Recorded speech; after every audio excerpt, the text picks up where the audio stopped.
জাতিসংঘের এক অনুষ্ঠানে ফিলিস্তিনিকে আনুষ্ঠানিকভাবে রাষ্ট্র হিসেবে স্বীকৃতি দেওয়ার পর নিউ ইয়র্কের রাস্তা দিয়ে যাওয়ার সময় আটকা পড়েন ফ্রান্সের প্রেসিডেন্ট ইমানুয়েল ম্যাক্রো। ট্রাম্পকে প্রোটোকল দিতে গিয়ে নিউ ইয়র্ক পুলিশ আটকে দিল ফরাসি প্রেসিডেন্টকে।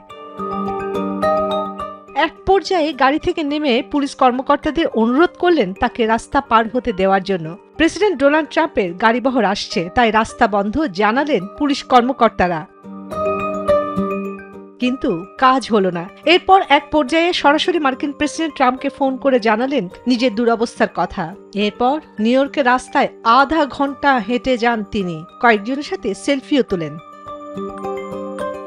স্থানীয় এক সাংবাদিক এই ঘটনা ভিডিও করেছেন। মার্কিন প্রেসিডেন্টের গাড়িবহর আসবে বলে পুলিশ কর্মকর্তারা ম্যাক্রোর গাড়ি আটকে দেওয়ার পর তিনি গাড়ি থেকে নেমে তাদের সাথে কথা বলতে যান। এ সময় একজন পুলিশ কর্মকর্তাকে তার দেশের কনসুলেটে যাওয়ার দরকার বলে ফ্রান্সের প্রেসিডেন্টকে বলতে শোনা যায়।